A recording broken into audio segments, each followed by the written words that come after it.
evening. Sorry. Yes, sorry, there was not too much. So the square, good evening. The view is here, and the square is there. So let us calculate, for example, the probability that x equals 32. Do you remember what is the probability that x equals 32? And a continuous situation, the probability of a specific number equals 0. 0. So no calculations here. If you make calculations, you are really bad. Okay, let's calculate the probability that x is less than 29.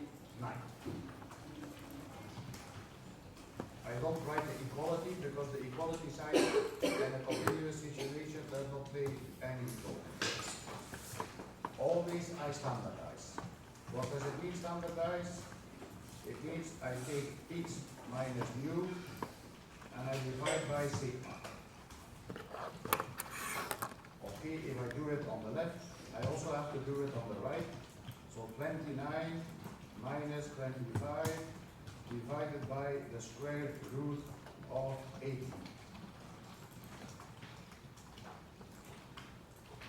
So what do I get then? Maybe I will make the calculations here. Is equal to 29 minus 25 divided by the square root of 18. So then we have the number. And so I continue here.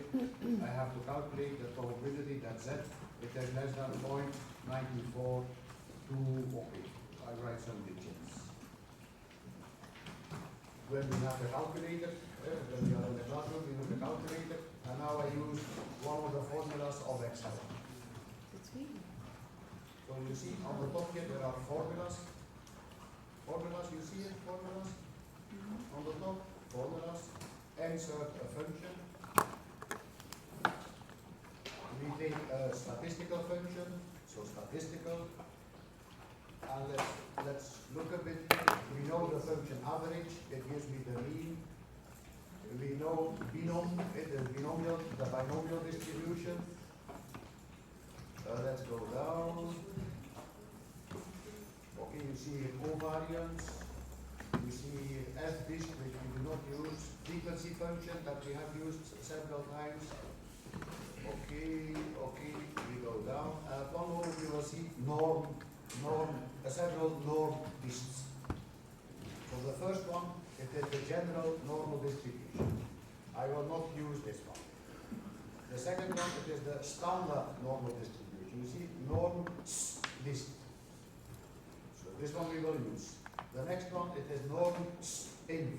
It's the inverse of the standard normal distribution. It's the one that we have on the calculator. Really, nth norm, here it is Norm.s.inv. And the S means the standard normal distribution. So we take Norm.s.dist. And we say okay. And the machine asks us what is the value for which you want to calculate the probability. So I click on the 0.94. And the second question that the machine asks is, do you want the PDF or do you want the CDF? The PDF is, we never use the PDF, so we use the CDF, and it means we put here the number 1. And we say okay. And so the desired probability, it is 0.82. Now, one thing you have to remember. In Excel, the normal distribution always calculates areas to the left. Yes? Always the areas are calculated to the left. Okay, let's see now what is the probability that x it is more than 27.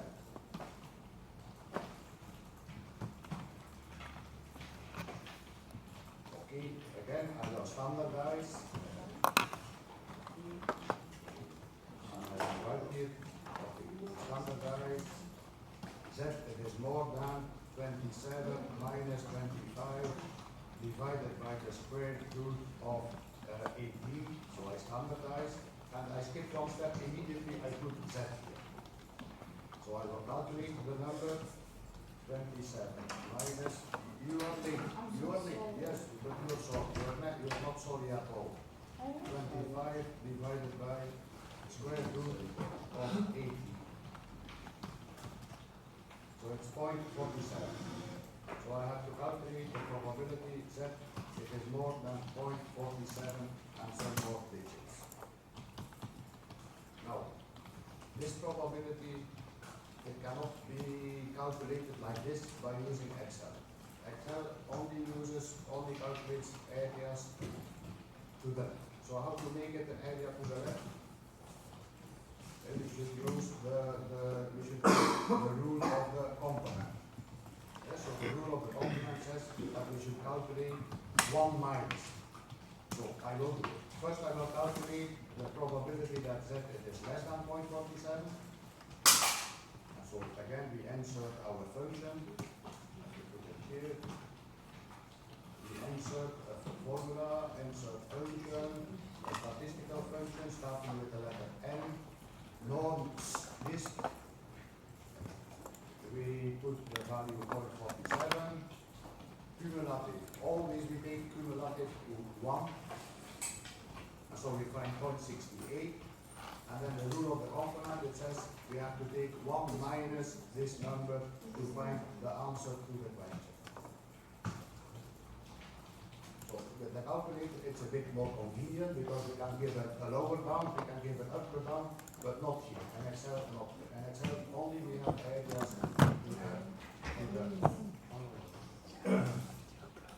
Okay, let's try to calculate the following probability. X, it is between 22.5 and 26.9.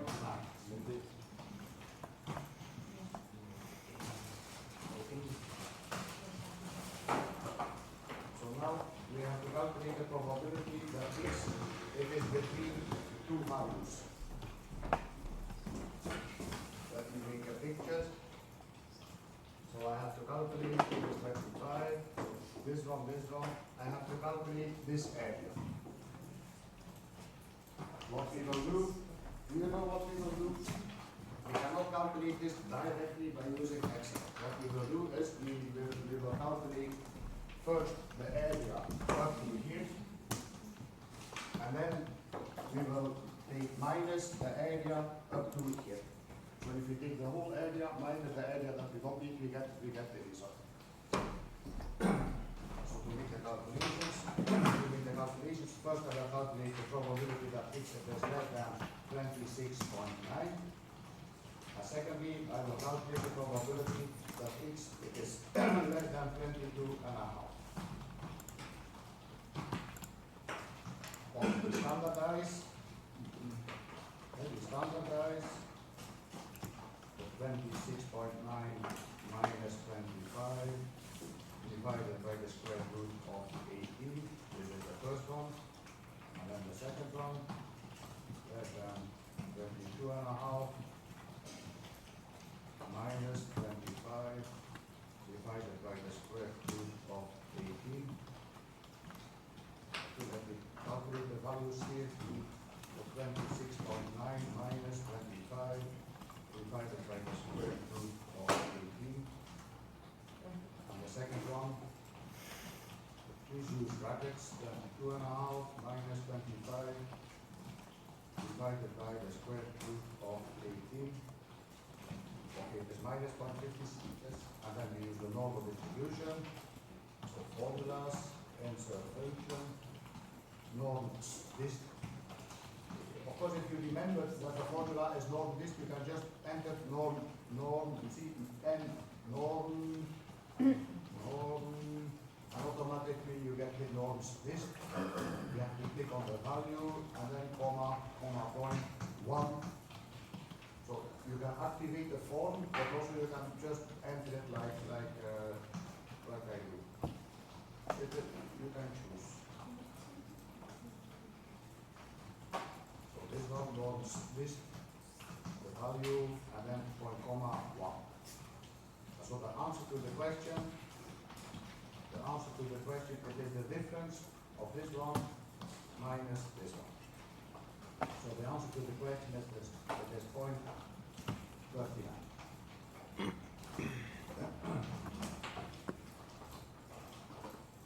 Is it okay?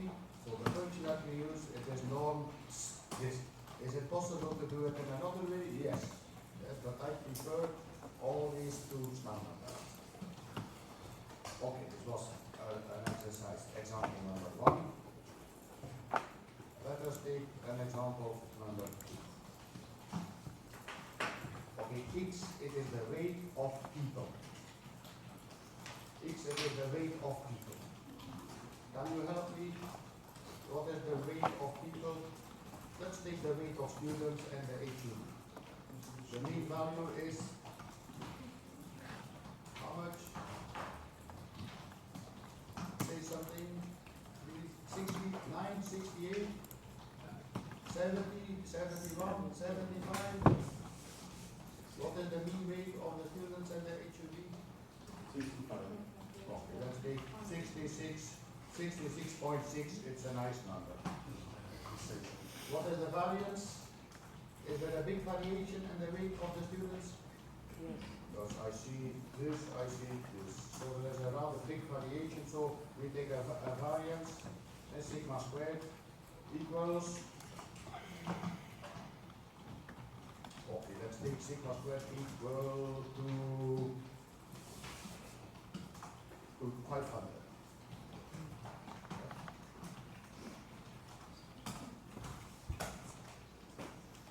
Now I was at the elevator here, and the elevator it says 1,000 kilo or 13 persons. That is what I saw, what is written in the elevator. 1,000 kilo or 13 persons. I want to know how safe is the elevator.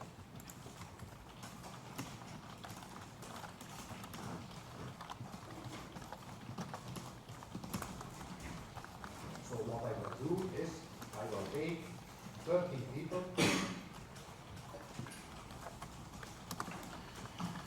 we calculate the sum of the rates, and then we calculate the probability that the sum exceeds 1,000. And we will calculate the probability that the elevator goes down and goes down more quickly than we want. Yes. What is the probability that the people in the elevator all die from a crash?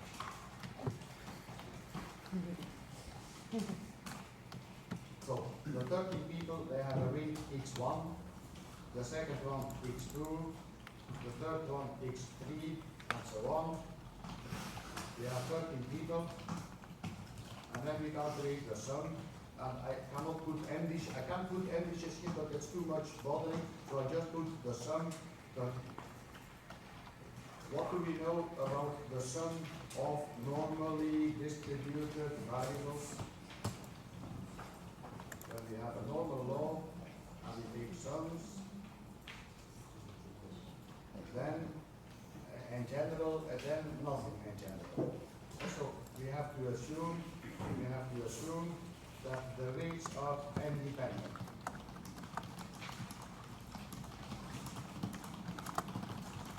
I can imagine, can you imagine that a family, 5 people, that they take the elevator together? Can you imagine that the rates in one family, they are not independent? That is an elephant. The mother is also an elephant. Then the children are small elephants. Yes? Or the dad is like this, a pencil. The mama is also like a pencil, and then the children are small pencils.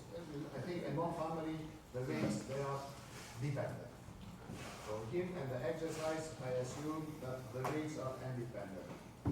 Then we know, it was on the blackboard yesterday, that we end up with a normal distribution, 13 times the mean.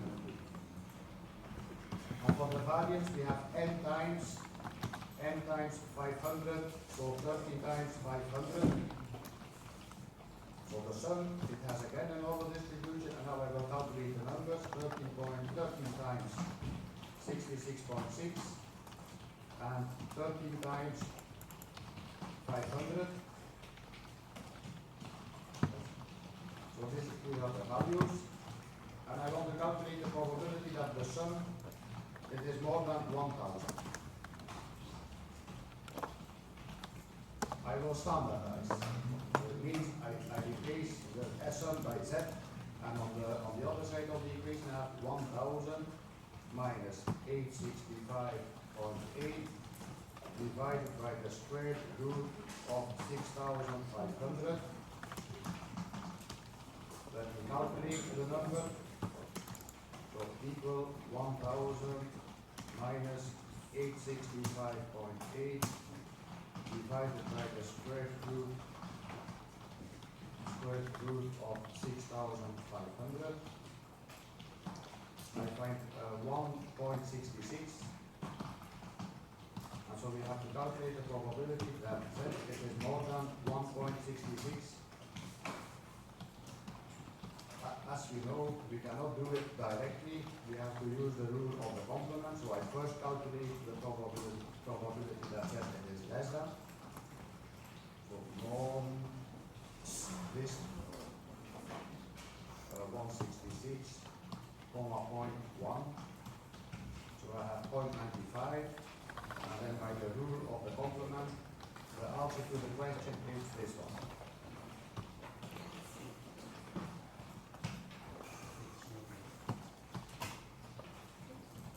Do you find the same result?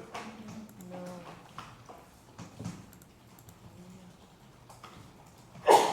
So what do you think about the safety of the elevator? What do you think of this result? How safe is the elevator? So what does it say? The result says that in 5% of the cases, if 30 people enter the elevator, and 5% of the cases we have a crash. Positive. So, it's very nice result. So how many times do people take the elevators here in one day? 1,000 times? 1,000 times. And 5% of those times there is a deadly accident. So 5% out of 1,000 is 50. So the funeral will have a very nice, the funeral company will have a very nice business. So what do you think? Is it a safe elevator? It is not a safe piece. So what to do about it? What to do about it? Now we could say from now on in Belgium it should be, the rates should be not 60, but they should be 50. Everybody has to go on a diet. Does it make sense? I don't think it makes sense. Maybe we should change the load in the elevator and not allow 13 people, but allow only 12 people. Can you see what happens when we put 12 people in the elevator? So how safe would be the elevator if we change the 13 and to 12? Please do it. So we change and we put 12 people only and not 13 people. What would be the safety now? So you just have to change some numbers, I think. What is better, with the light or without the light?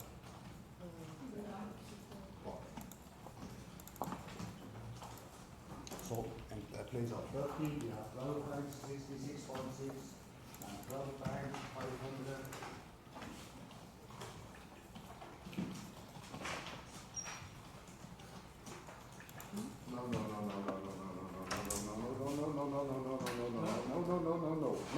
No. Why not? No is no.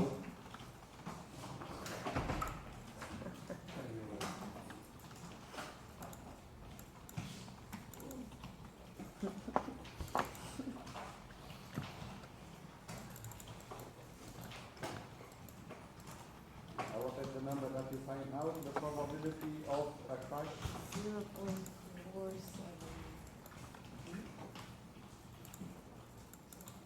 Now it is 0.00, I see it, 0047.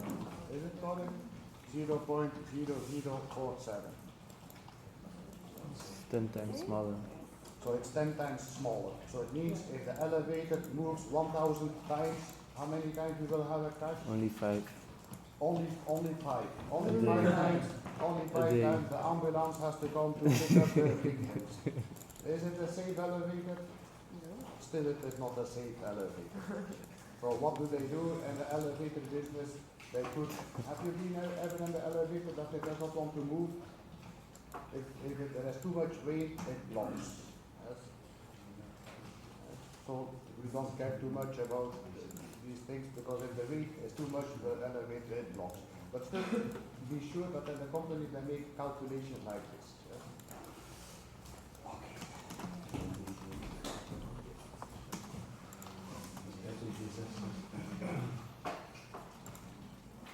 Okay, this was a second exercise. Let's do a third exercise. Okay, the bottles of water, they have a content that has a normal distribution, and the example here, normal distribution with, let's take bottles with 500, how much is in a bottle, in your bottle, how much is the content? 500, and then what? Liter, 500 centiliter, 500 deciliter, 500 milliliter, okay, 500 milliliters, and let's take the variance equal to 5. So I take here the mean it is 500, and the variance it is 5. So the standard deviation it is the square root. Now please do it as I do it. Put the numbers in a different cell, and when you make the calculation for the standard deviation, put it also in a different cell. Now we are from the quality control.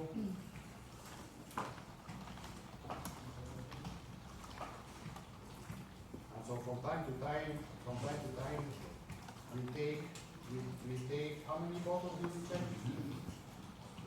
35. How many? 35. Okay, we check 35 bottles.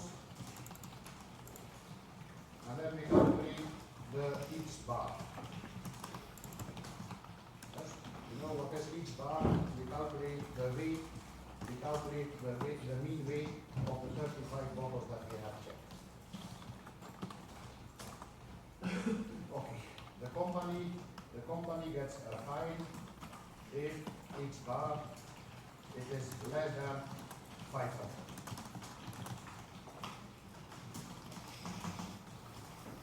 You know, they put on the bottle that the content is 500, so they should put it in the bottle, and we give the company a fine if each bar is less than 500. Okay, what is the probability of having a fine?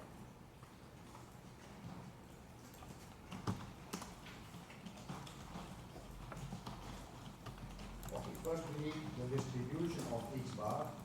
So for each bar, the mean, how much is the mean for each bar? And each bar that has a normal distribution with mean, 5. the same 500. So I will enter here is equal to the same 500. So I don't enter the number, but I click on the cell, because later on I want to change it. Okay, 500. What is the variance of the mean? The variance of each bar? Do you remember from yesterday? It is sigma squared divided by n. So I also do it by clicking, so it is equal to the variance divided by 35. I will also calculate the standard deviation. Now what is the standard deviation? It is the square root of the variance. So each bar, it has a normal log with mean 500, with variance something, and with standard deviation 37. I want to calculate the probability that each bar it is less than 500.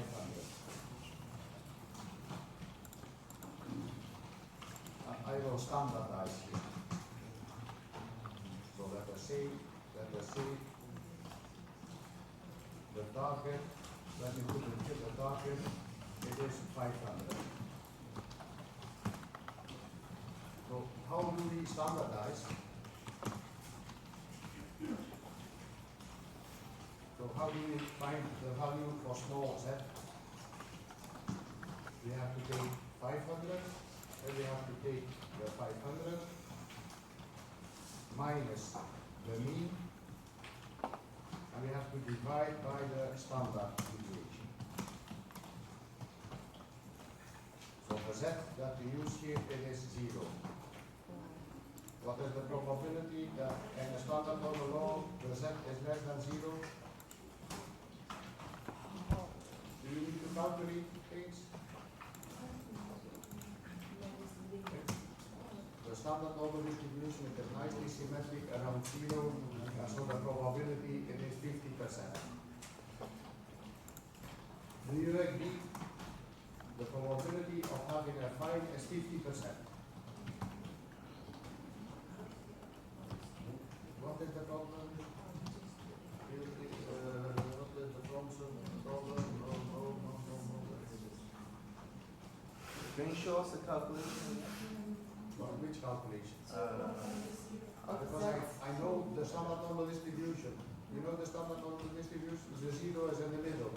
So 50%, 50%. I don't have to make calculations. So the company will be happy to pay a fine in 50% of the cases.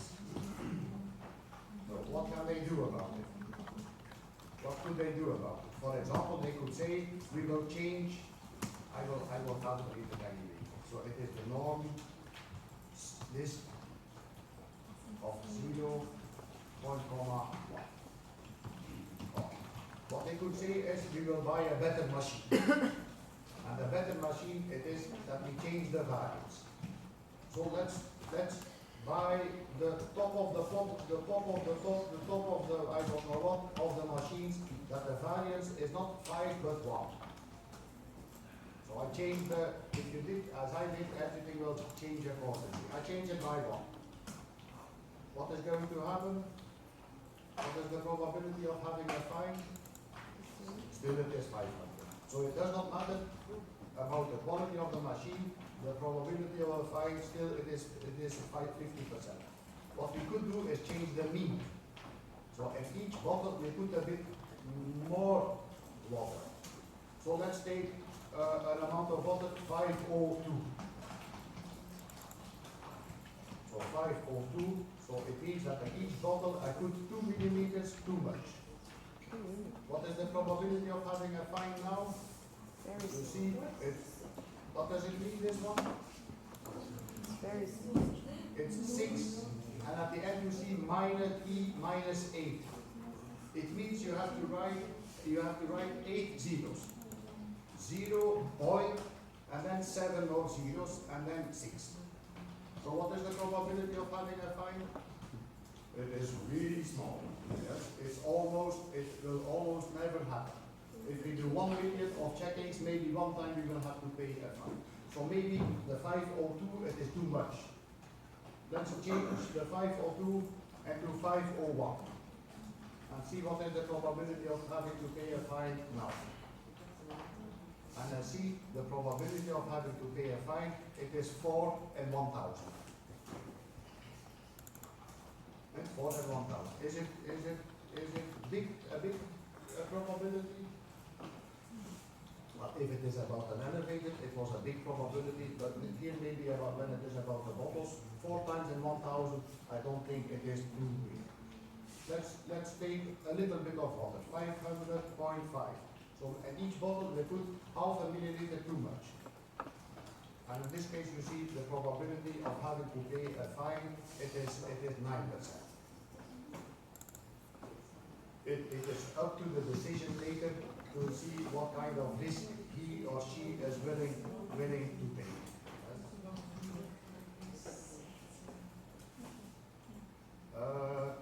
So if we put 500 here, If we put 500, the probability of having to pay a fine, it is 50%. Even if we have a high quality machine, the probability of having to pay a fine, still it is 50%. Well, let me change it back to 5 and put here 500.2. So at each bottle I put a bit too much water and then I have to pay a fine. Yes. Sorry, we are lost on the one after that is that one. Oh, it's divided. Yes. Standardizing is always division. Divide by the standard deviation. So the target is 500. What we put in the bottle is 256, and we have to divide by. Okay, let's put a bit too much water. So 500.2. Then you see, I hope that you see. I hope that you see that now we have to pay a fine and 29% of the cases. So what we could do is we put more water. So let's put 500.3 or 500.4. Or even if you want 500.4. Let's stick to the 500.4.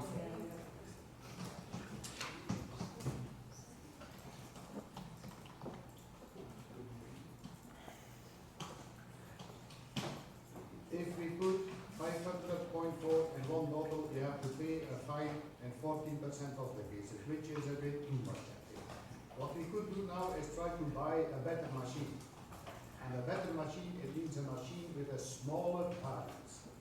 This one here, it is made in India. Now let's buy a machine made in Canada.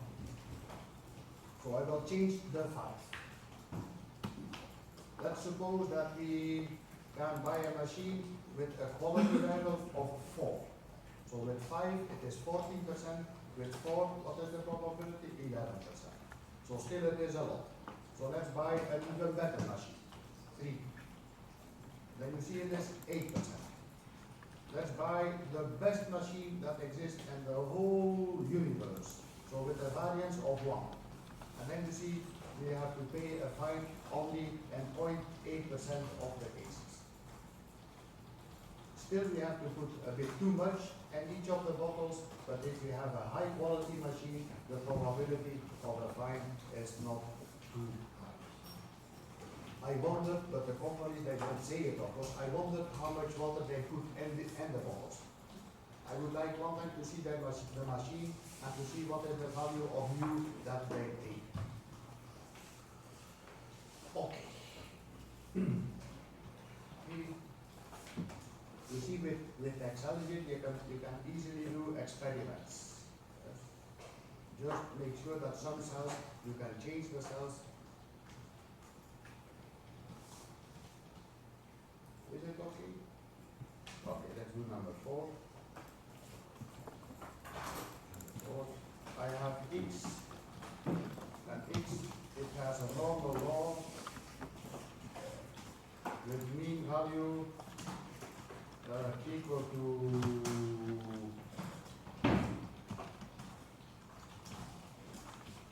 25, and with the variance, that's sigma squared, excuse me, sigma squared equals to 6.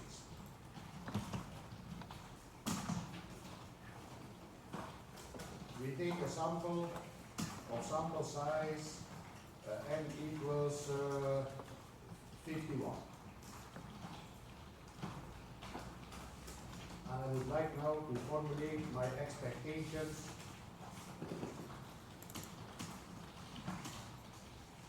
for each bar and my expectations for S squared. For S squared. And let's make some calculations here. I would like to find 95% confidence lower bound for X bar. At 95% confidence lower bound for X bar. From my sheets with the formulas, I found the following formula. x bar lower bound or x bar is greater than the mean value minus the z of 5% multiplied by sigma and divided by the square root of n.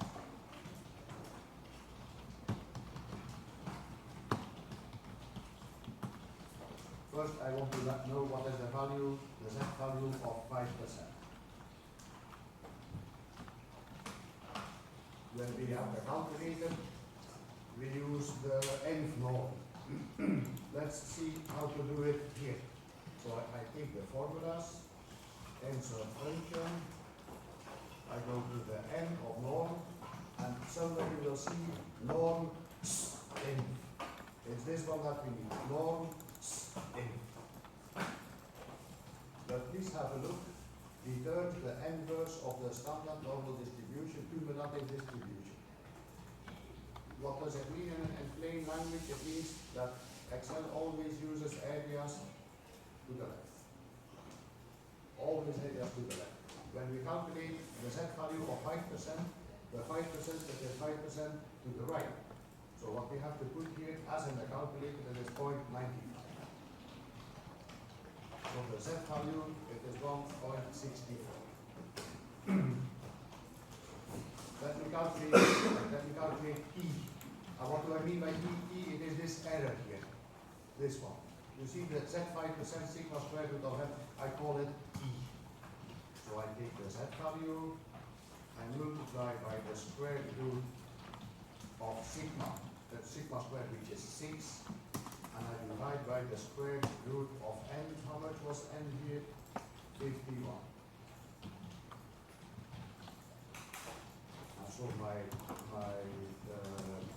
confidence lower bound, it is given by the mu value minus e. So I have 25 minus the error. It is 24.43. So this is my 95% confidence lower bound. Is there a problem? Let's calculate 95% confidence interval for x bar.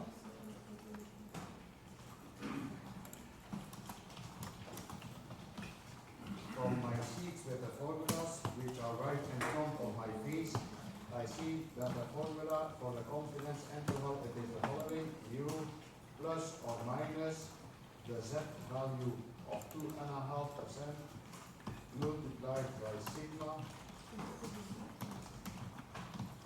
divided by the square root of n. So first I calculate the z value of 2.5%. So formulas, insert function, it's the Norm.s.dist that we need with the value 0.975, because we need the area to the right. It's 196. The error is this one. So I take the z value, I multiply by sigma, and I divide by the square root of 51. And I find an error of 0.66. Now I have to calculate two bounds, one time the mu minus the error, and then one time the mu plus the error. So I have 25 minus the error, and I have 25 plus the error. So the answer to the question would be the following.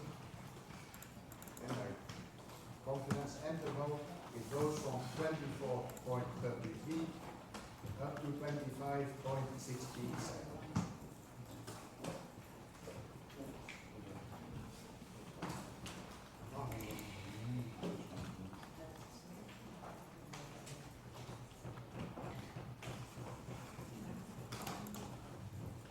Let's calculate the 95%. When you talk myself. Let's calculate the 95% confidence up and down for S squared. And it is allowed to do so because we have a sufficiently large sample from a normal law. When we have small samples, or when we have samples that are not from a normal law, we cannot do it. So 95% confidence up and down for S squared. From my sheets with formulas, I find the following: S squared is less than or equal to sigma squared. Excuse me. It is less than or equal to sigma squared, yes, plus the Z value of 5% multiplied by sigma squared and multiplied by the square root of 2 divided by n. How do I know it? Because I was looking on my sheet with formulas. So we calculate the Z of 5%. But do I really have to calculate it again? So I can take it from here. So I know already it is 1.64. So I just put equal to the content of this cell. I calculate the error, and the error again it is this one. So sigma squared is the Z value multiplied by sigma squared multiplied by the square root of 2 divided by 51.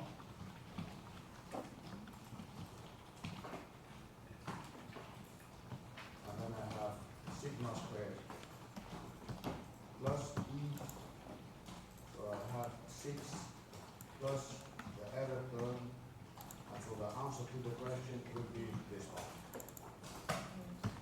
7.95. What's the E again? It's this one. It's this formula. Z multiplied by sigma squared multiplied by the square root of 2 divided by n. Okay, 99% confidence interval for S squared.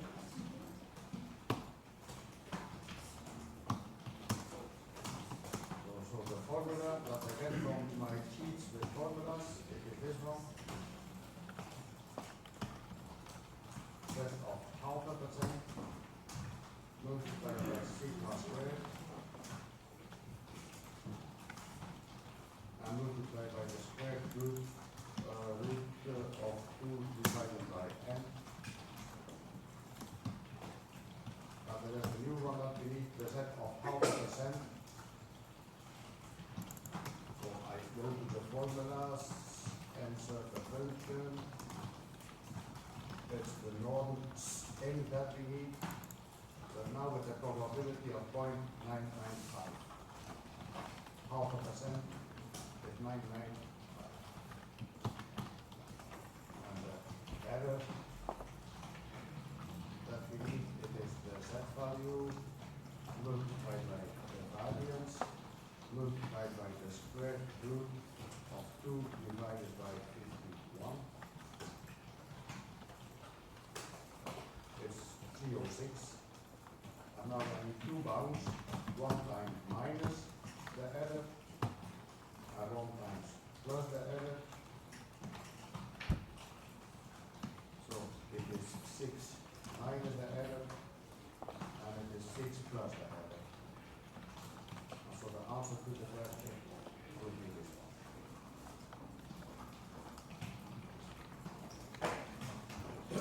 So the problem is that you have to have a sheet with your formulas.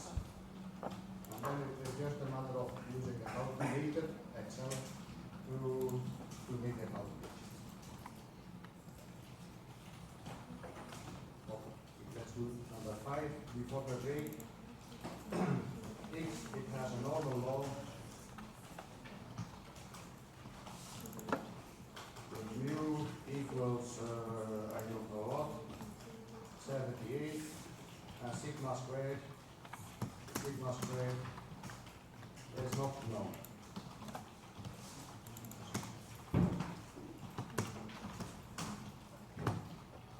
I give a sample of sample size 29, and in the sample we have S squared and the sample we have S squared equals 69. And I would like to find 95% confidence upper bound for each bar.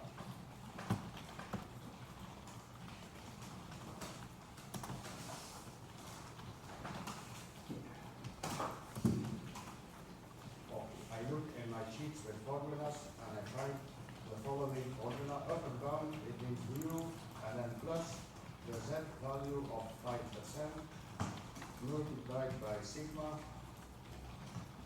and divided by the square root of n.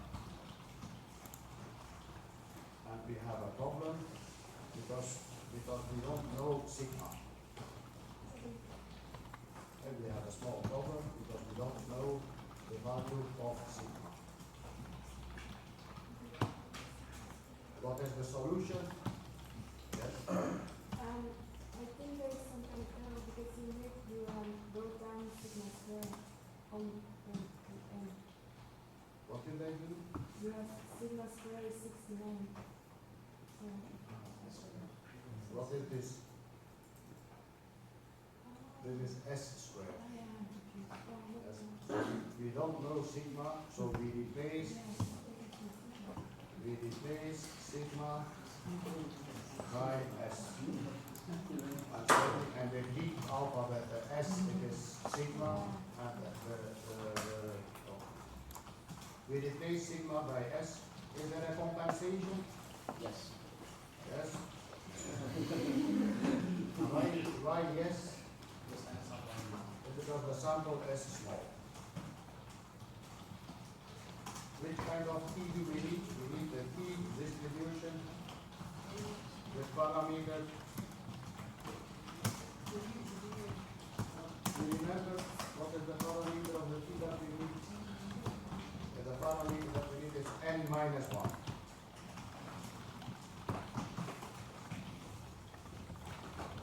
So let's find now the T value of a sample of sample size 28 and 5% because we need only a one-sided confidence statement. Okay, we go to the formulas. Insert function. Now it is related to T. So we go to the T, and you will see there are several T things in our extra. We have T.Dist. It is the CDF, as we have on the calculator. We have the T.Dist. We don't need it. We have the T.Dist. We don't need it. What we need is the T.Inv. The inverse of the, just as we needed the inverse of the normal. And what does it say? It returns the left tailed inverse. What does it mean, the left tailed inverse? So what we need is this one. Okay, we need this number. Now what is the left tail of this number? The left tail, it is the area to the left. Yes? So this is 95%. So if we use the T.Inv, let me say okay, we have to give the area to the left. And so the area to the left is 0.95.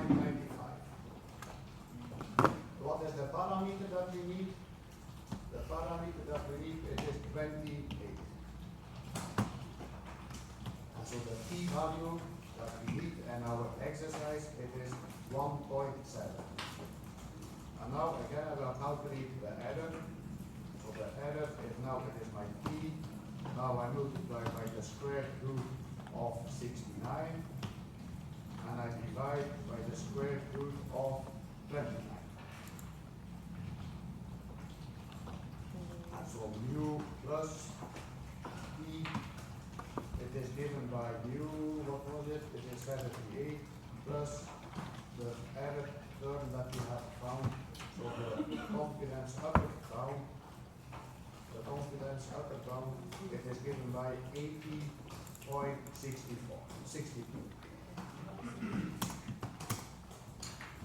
Can we see the error again, please? But it's just this formula. And just the same way as you type and you calculate it, you have to click. Let's find a 95% confidence interval for each bar. And now my formula from the sheet with the formulas is as follows.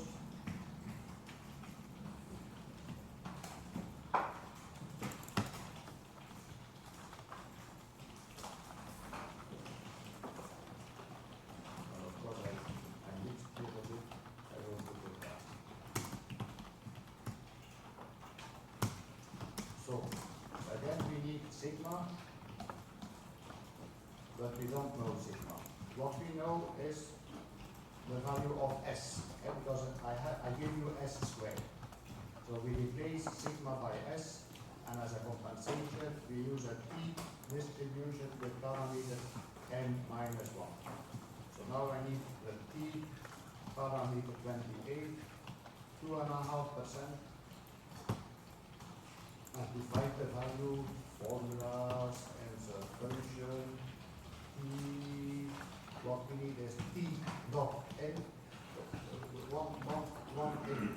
If at home, if you have a different Excel, which is possible, my Excel at home is different from this one. But the differences are only small. For example, in my old Excel, I don't have T.Dist, I don't have T.N. In my case, it is T.Dist, T.Inv. But each time, please read what is written here. So you can do everything, but sometimes there are small details that are a little bit different.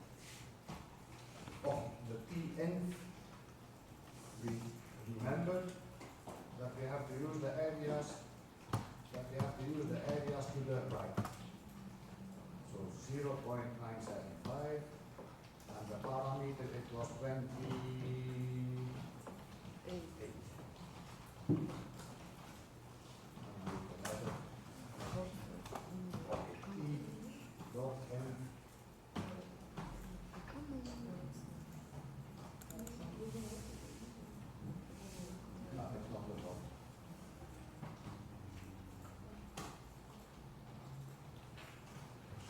So the p-value that we need is 2.04, and then we calculate the error. So it is the p-value multiplied by sigma, by s, which is the square root of, let me have a look, 69. And we have to divide by the square root of n, which was 29. And now I have mu plus the error, minus the error, and mu plus the error. So it is 70 minus the error, and it is 78 plus the error. And so the answer to the question would be these two numbers. So with a confidence of 95%, each bar, it is situated between 74 and 81.